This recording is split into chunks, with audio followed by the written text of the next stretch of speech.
Hello, wild ones. This is Dark Moon Chiron, the little corner of the universe where together we illuminate the secrets of your dreams, your subconscious, and your forgotten self. This is a storytelling dream interpretation podcast, and I'm your guide, Megan Rose McMullen, the Wild Dream Sorceress. This podcast is structured in 3 parts. Beginning the dream journey, I share the story of a sleeper's adventure. Whether the dream is my own or one that was submitted, I speak in first person for anonymity because let's face it, sometimes our dreams can be quite wild. Once we follow the dreamer's quest entirely, we decipher each piece of the labyrinth, unlocking new levels of consciousness along the way. Then the enchanted tale ends with an intuitive reading on the inner workings of the hero's psyche, hopefully leaving you, the listeners, with a new understanding of the innate magic and power that lies inside the hidden world within each of us.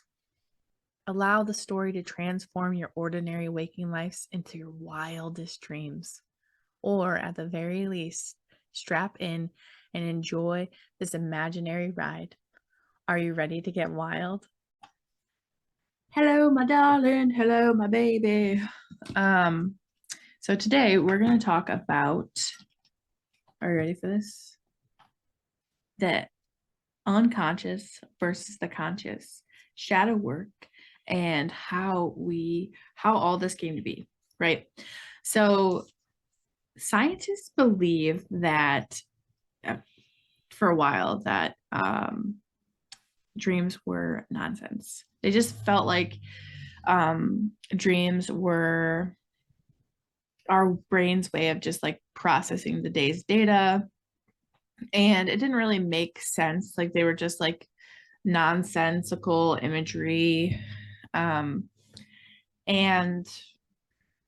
for the most part most people thought that, but like in antiquity dreams were always important. Like there were temples for dreams. The Bible has references to dreams.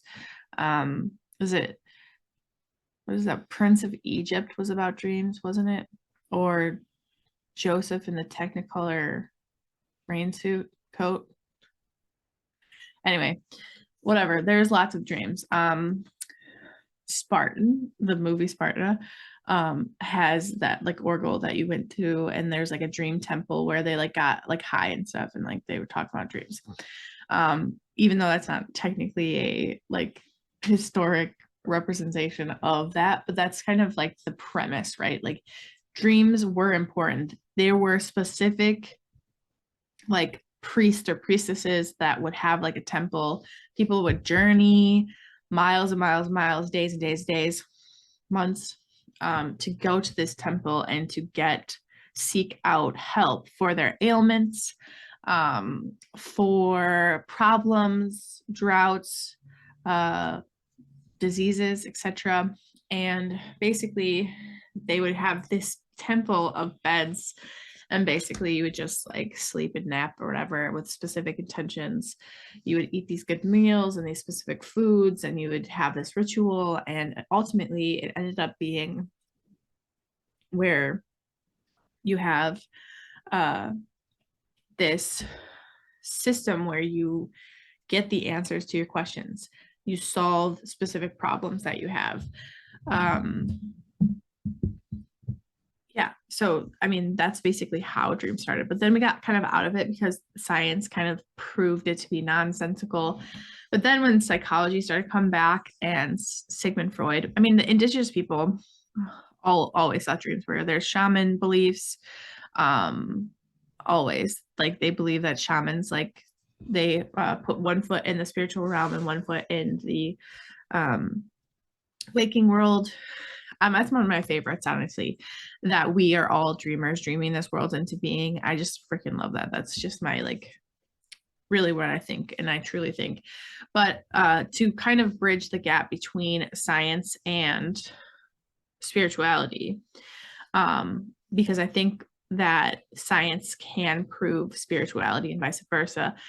Someone might be calling it a word here while science is saying it's this, but they're like the same thing. So I think bridging the gap is important, because for me that's how I kind of got into, I found it through science, and then started learning about the spiritual aspects of it slowly but surely. And so if you're wondering like what qualifications you have, well,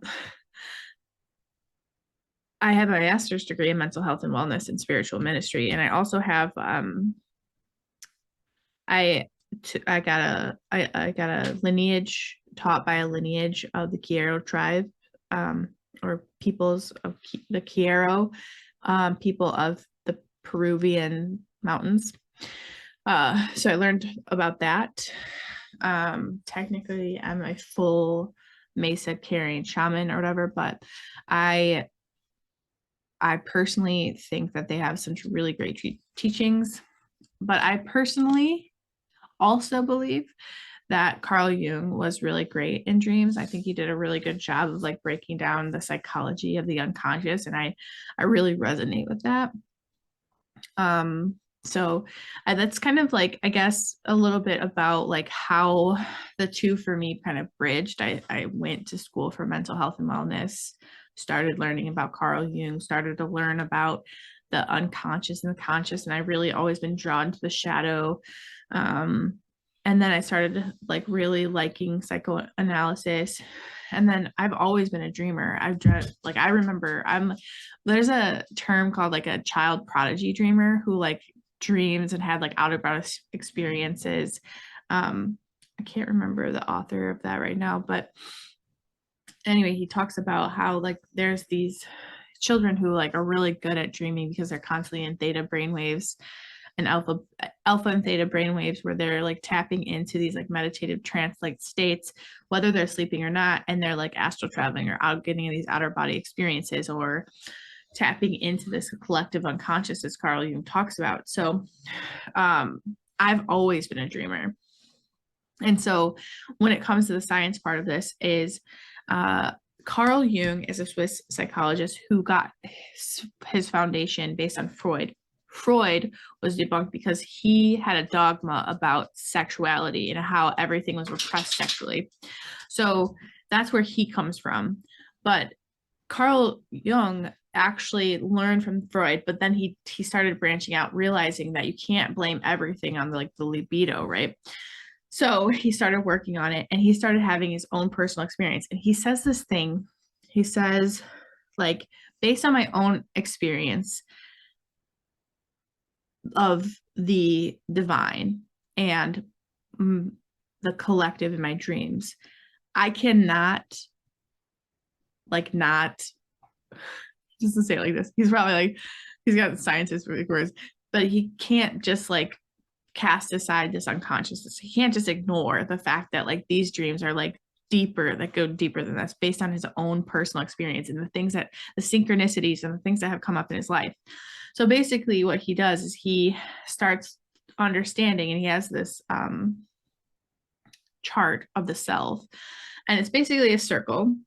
On one side, it has the collective conscious, which is the waking world, the outer world. This is like the things that we see when we're awake, right? We're in this, engaging on this podcast, we're looking at this, like we're seeing the world around us, we're engaging with other people, etc.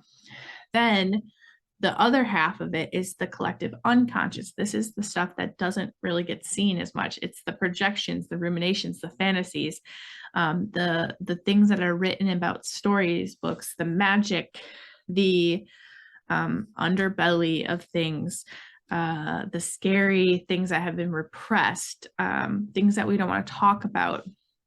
And these are our dreams as well, imagination, that kind of thing. And that's all the under. So we are at the center of this, our whole thing. We are consciousness as a whole. We are both unconscious and conscious. That makes the whole. And consciousness as a whole is both.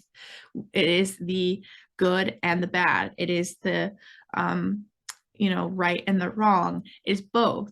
And this is what consciousness as a whole is. And the creator itself is, as Carl Jung talks about, is both, is not just all good, it's also evil, right? It's not just the light, it's also the dark. And he talks about how we experience this in our lives. And so we are the self. We come into this world as a blank slate per se. and we collect our conditionings, and we, in tandem, we start to fracture. When we get praised for something that we did really well, or we get rewarded, or we get complimented, or we get, accepted for specific things, we build our ego. It says, yes, that's me. I am amazing. I'm beautiful. Or, that kind of thing. Like, oh, I have to work really hard. I have to be perfect in order to get attention. And I like that feeling. That develops the ego, or part X, some people call it. And then every time we say, oh, this is me, the opposite of that gets kind of repressed to the back, says that, well, that's not me. I'm not that. I'm not doing that. I'm not going to get in trouble. And the things that we repress go to the background. But the ego for a very long time says, because I say that's not me, then it's not me. And so that part must be dead. And that's not true. It's still, we're talking about the whole thing, but we're getting the separation, right? So as the ego builds, the shadow builds, because anything that the ego isn't, the shadow is. But the crazy part about this is that when we're a kid and we start bouncing off the wall and breaking things like a Tasmanian devil because something gets into us and we get in a lot of trouble and it scares us, that doesn't mean we don't have that part inside of us. We get so scared that we never let our crazy side out ever again. And we say, I'm not a Tasmanian devil. And it gets pushed to the background, but it doesn't go away. It doesn't mean that you actually had that part of you because you did that. You went all crazy and did that. Another part of this would be like anger, or like we're not allowed, like most time feminine energy is not supposed to be angry, but that's not true. Anger is a human experience. It's part of the whole. The same thing with the masculine. It's not supposed to be emotional or feeling, whatever. So you press all those emotions, but that's not true. Having emotions is part of the human experience. So we grow up learning through our development, like what is acceptable and what isn't.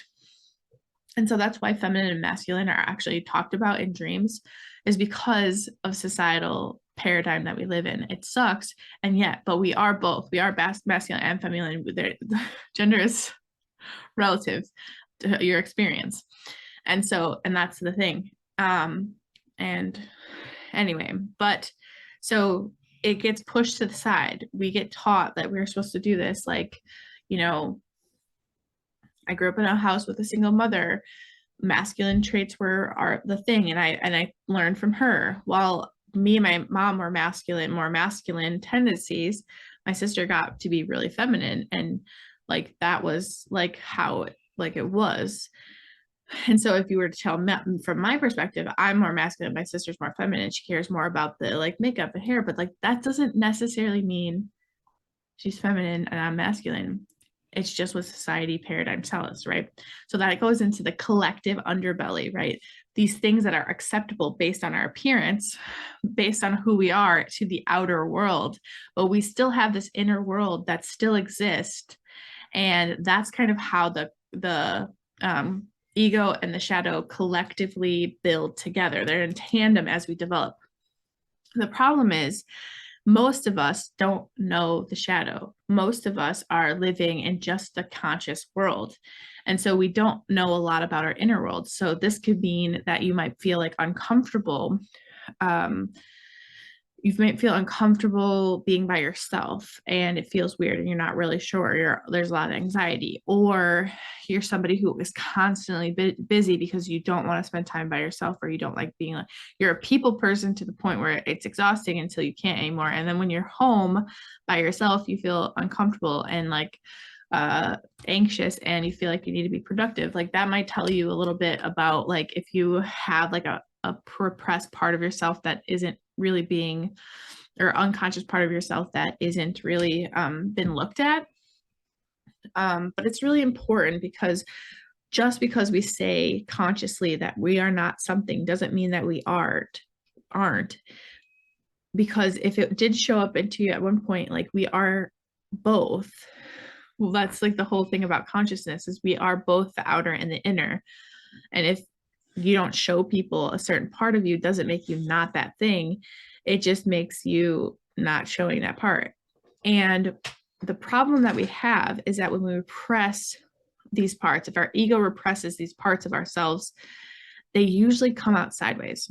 So for me, I had a lot of parts of myself from trauma and whatnot repressed, and I started hating myself because I like these parts would come out randomly, lots of anger or I don't know, spiteful, kind of petty things that like I thought that I wasn't, and they would come out. And then I started drinking to like kind of ignore these shameful parts of myself.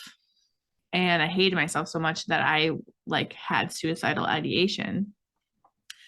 And I just like couldn't understand why like I kept doing these things that were like out of character, or like why I couldn't control certain parts of my life and like whatever. And so I tried to do that, cope with drugs and alcohol. That came out sideways.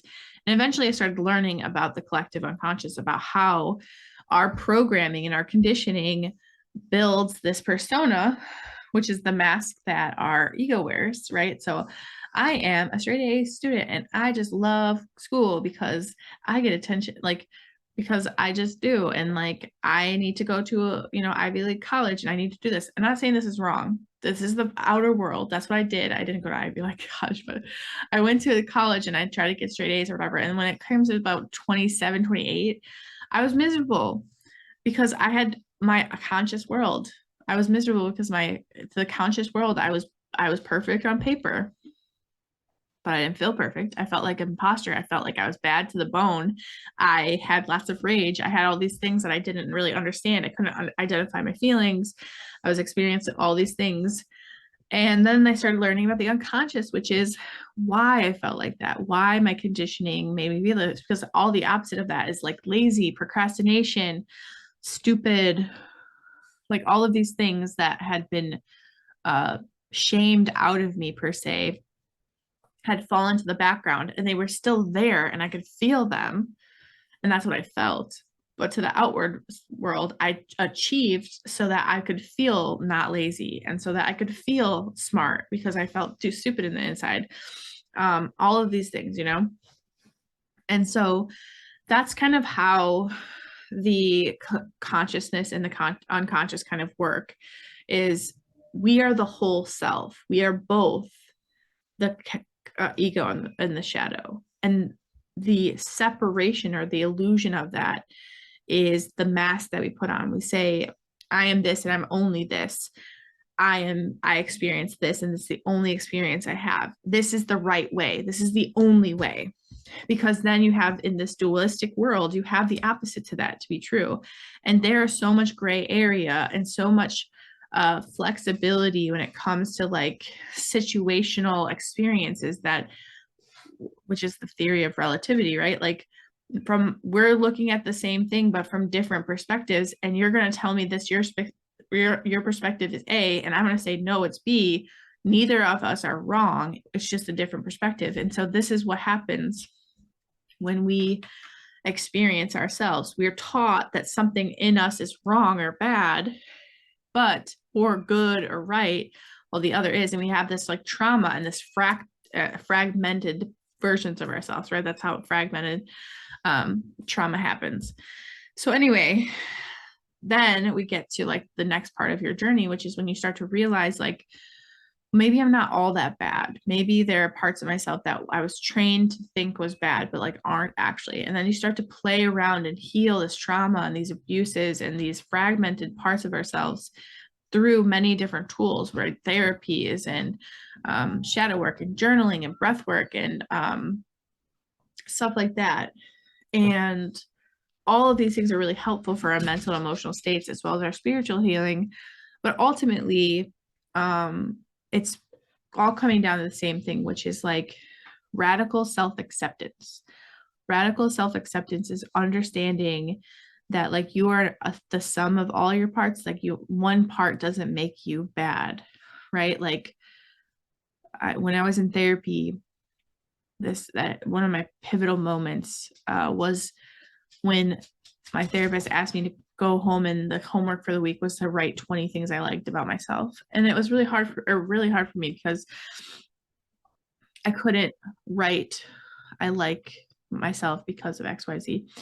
And so she's like, well, what do you mean? Like, are you like, do you like that you're a nice person? And I was like, well, I'm not a nice person. She's like, what do you mean? And I was like, well, I can be nice, but I also can be mean.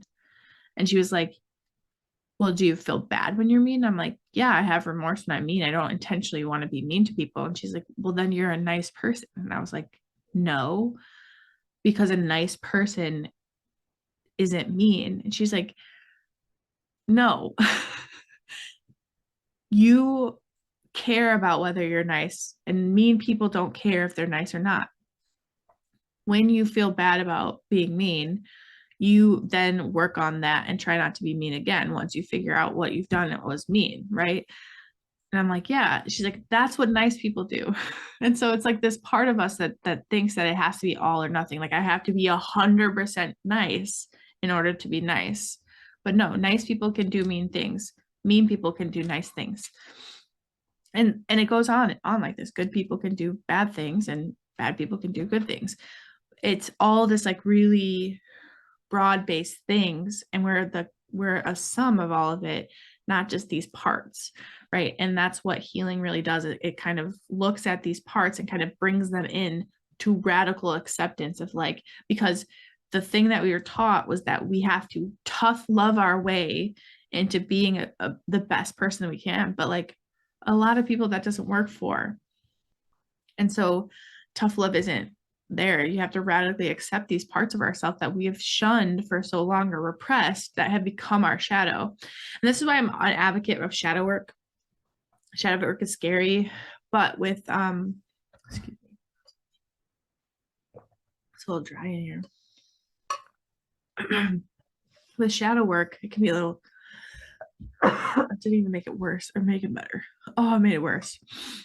Excuse me. Ugh. So anyway, I've been talking a long time. That's what it's probably telling me. Ah. So shadow work can be scary, but if you have a coach or you have a therapist, it's really awesome. You can also do it with your dreams, right? And that's where we're coming into this whole thing, which is when the easiest way to connect with our shadow side is through our dreams. Our dreams are always in the realm of unconscious.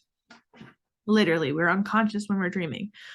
So when we dream, we're tapping in, and this is my belief that our subconscious goes in and is connected directly to our soul, which is connected directly to the collective, which is directly connected to the universe or consciousness as a whole, or the divine or God, however you want to say that. And because of all that, we get some information through this imagery and experiential type world with the unlimited possibilities, and it's giving us messages and instructions. And so in the Carl Jung's picture, you have this where you see that the whole circle includes the ego, the shadow, the self, the persona, and what we call the anima and animus, which is the feminine and masculine versions of what is not acceptable, what was told wasn't acceptable, which is the paradigm we currently live in, right? Feminine looks like this, masculine looks like this. There's the duality, but really, we all have masculine and feminine parts in us based on this like identity that we've created. And it's just rules that were made up at some point. And so anyway, we follow these rules as a society. So to decipher this, we use our dreams to kind of see how these things affect us, right? And we use it through these projections, because a lot of times it's very, very scary to look out. Like imagine you're in your room and you know you're safe, right? You know you're safe. You wake up in the middle of the night, you're not sure what woke you up, and you see something and you see it hanging there and it looks kind of like a monster, and you're like, oh my God. And your panic starts to rise up. You flick on the light and you realize you hung up your jacket on the coat, like on a place that you don't normally hang it, and it looks scary.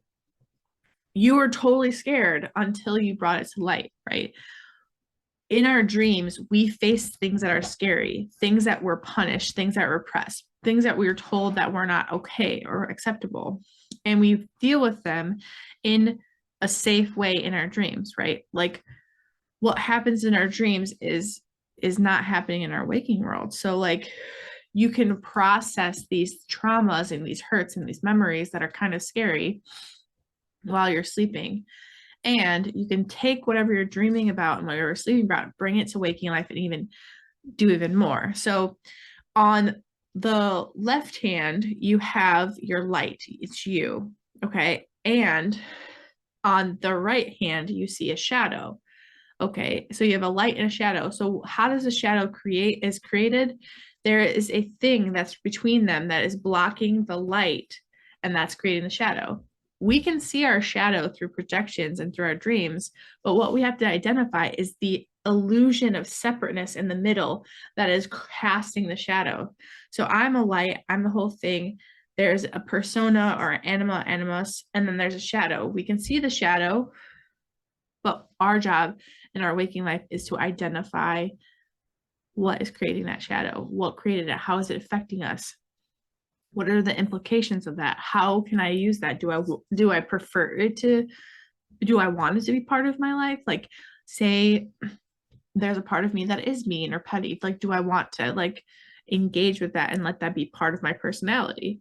I have a choice, but shadow work is kind of sussing that out to kind of see what was created, what our conditioning is, like what is this, what is that, so that it doesn't come out sideways, right? So like eventually what happened, whereas I got to a point where my shadow just overtook and I became an addict and alcoholic, and I started to heal and do this work around it where I'm now sober, and I am no longer ashamed of this. I'm no longer afraid that people are going to find out that I'm just like an addict or alcoholic, or that like I've had all these traumatic things happen to me. I'm not ashamed of that because I've dealt with that. I've looked at it, I faced it, I turned on the light to really see what it is. And I feel like this is really, so this is the whole collective as a whole. So we go to sleep at night, we dip into this ocean, this reservoir, this well of collective, and when we wake up we bring that stuff to light into consciousness, and we can change our world for the betterment. We are dreamers dreaming this world into being. So process things, use it to transform our lives, and then bring it into your waking life so that you can show up the way you want to, right? So I processed the thing and said, oh, I don't want to be mean, so now I have techniques and I've worked through it. So like when this shadow comes up, I don't have to project that pettiness or that meanness onto somebody else. But there is a part of me that is mean, but I'm still a nice person because I get the choice of having an experience and deciding what to do with it. And because I decide what I'm going to do with it, which means I'm going to look at my mistakes and I'm going to grow from them, I'm going to become a better person because I don't want to hurt people. I don't want to perpetuate the pain and the suffering that I've had done to me. And I don't want to feel like I felt before. I don't want to be in self-loathing. I don't want to be hyper vigilant and anxious about things that aren't really probably ever going to happen. And I work through this, and I use my dreams to do this. And I use this whole Carl Jung's perspective to decipher my dreams. And I think that everyone needs to do this. This is why I'm doing this, because your dreams, we sleep 1/3 of our life. And if you're not using your dreams, you're kind of wasting this valuable tool that you have direct access to the inside of what's going on inside of you. And for me, I'm autistic and ADHD, and I have alexithymia, which is I have a hard time identifying my feelings when I'm experiencing them in real time. And what's really cool is now I use my dreams. And when I have drinking dreams, I know exactly what that means. It means that I have a feeling that I'm ignoring, and not intentionally, but I'm ignoring because I don't know how to identify it. And it helps me. I use my dreams to be like, oh, this experience happened and I have this emotion. And so that's like a thing that I learned about myself. You can use dreams to find out stuff, and you can start to know yourself on a deeper level.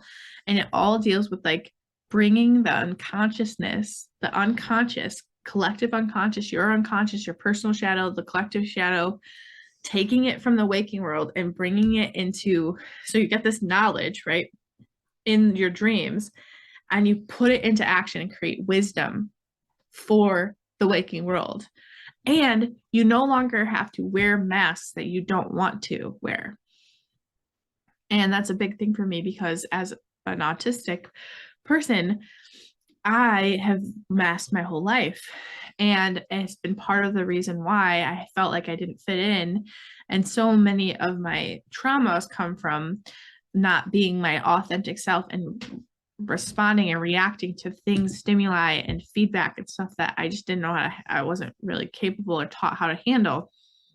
And so we wear, like, just like actors in a play, like we choose to wear the masks that we want to play, and we're aware that we're putting them on and taking them off as we want to, and that becomes more fun, right, than trying to fit into a cookie cutter life or job or relationship because you're told that that's what you're supposed to do, when really it goes against the grain of who you are. And so I feel like that kind of does it, like kind of explains. If you have time, you should definitely look up the Carl Jung graph of self so that you can see what I'm talking about. But it's all us, and the better we and he calls the process of like going in and searching through your dreams and through your shadow, individuation, which means taking these fragmented parts, looking at them and bringing them back into the whole. And the best part about this is that you have more, like, counterintuitively, instead of ignoring them, bringing them in, you actually have more control of, like, so they don't come out sideways and they don't control you. He has many beautiful phrases or sayings or whatever, quotes, and one of them is, until we bring unconscious to consciousness, the unconscious to conscious, it will direct your life and you will call it fate. And this is just saying that, like, your unconscious will rule you if you ignore it, but the more that you bring it to light, you have more control over it. And then also, shadow work is for the heart warrior, which is a good one. So shadow work is somebody who's like looking to live a more heart-centered life, and you can do shadow work with your dreams all the time. And shadow work is basically, again, talking about this persona, this conditioning, this thing that is acceptable or unacceptable that we've been taught, that is causing us to put on specific masks or play specific roles or have specific identities that might not necessarily be what we truly want, but we're doing it for approval or acceptance. And the more we radically accept ourselves, the more we can feel whole. And the more we feel whole, we have more control and we have more power and we have more magnetism, and we get to live our birthright, which is to thrive, right? And our birthright is to thrive. And if you're not thriving, dream work is a beautiful way to get you towards that. I believe that you can build a life of your wildest dreams by using your dreams, bringing the unconscious to conscious, or the unconscious to consciousness. And it's free. It's at night. You do it at night. So anyway, today I just kind of like wanted to tell you about how the ego and shadow is in tandem, the different parts and aspects of the Carl Jung thing. And I think, I did it, I think I did a really good job. I think I touched on all the things. Let me just pat myself on the back. No, I think I touched all of the things. If you have questions or you have any more that you're like feeling like maybe you want to explain a little bit more, I know it was a little quick. I get really excited about this stuff because I do this. Shadow work also, I want to say too, is like shadow work prompts look like for your dreams. Like if people show up in your dreams, you can talk about like their behaviors or what they're doing in there, and you can ask yourself like in self-awareness questions of like, how do I show up like that in my life? Or how does this impact me? How do I react to this specific thing? That kind of thing. Like those are kind of shadow works, and it kind of like pulls out self-awareness so you can see what's really out there, turning on the light for specific things so that you can look at yourself and then radically accept yourself for whatever comes up. Like, you're allowed. It's human nature to have all the whole spectrum of feelings, like whether you're, feminine or masculine or whatever. Like, this is a human experience. It is a human thing to experience pain and suffering. It's a human experience to be afraid of uncertainty and rejection and abandonment. It's human nature to desire to be accepted and loved, and hurts when you're rejected and fearful. And it's easy to compare. Like, these are all human experiences. And to say that you're not is doing yourself a disservice. And you can use your dreams to see what is technically blocking you from the life that you desire, or the things that you desire, or what are you ready to heal right now? Like, I've had repressed memories come up, and I didn't even know about them. I didn't, obviously, because they're repressed, I didn't remember them, but I started getting these things, and I eventually called my mom and talked them out, and like, I got to face something that was probably really scary in a way that wasn't as scary. It wasn't as painful. It wasn't as like going into hypnosis, reliving an experience, doing this. Like, I got to experience this through my own thing. So, Sam, that's enough. All right. Well, have a great night. Thank you. Do you love this podcast and want your own personal private dream reading? Because your dreams might be a little too weird, or you're not really sure, even though that you've learned how to interpret dreams over the last episodes or so, and you've bought the workbook or the course, but you're still looking for more help. I can help you. I do personal readings, private readings that it's about an hour long usually, where people talk and we just discuss, and then by the end of it, you also have the call to actions, the interpretation, the messages, as well as some practices or exercises to try after, to continue your dream practice. Because, like I said multiple times, dreams are free and it's a great way to expedite your transformation and your personal development, as well as your healing of your mental and emotional issues or concerns.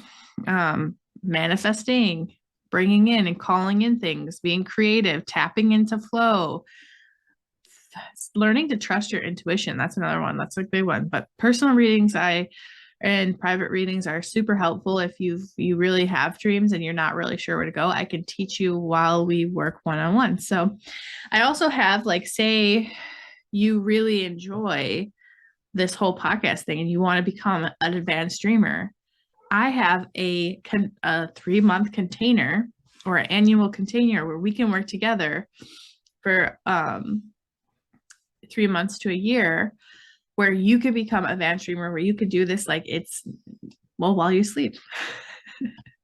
So check out the show notes and descriptions. And I just want to say I'm so grateful that you're all here and listening, because I just so much enjoy this. This is honestly so fun. I love playing in the shadows. I love adventuring into the unknown and kind of tapping into the unconscious. So thanks for listening to Dark Moon Chiron.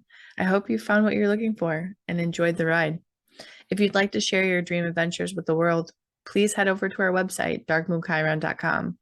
If you've enjoyed this podcast, there are multiple ways to donate and support us. You can find them in the show notes. All content shared in this podcast is copyrighted by Dark Moon Chiron Incorporated 2022. All rights reserved. None of its content can be used without prior authorization. So until next time, dream big and be wild.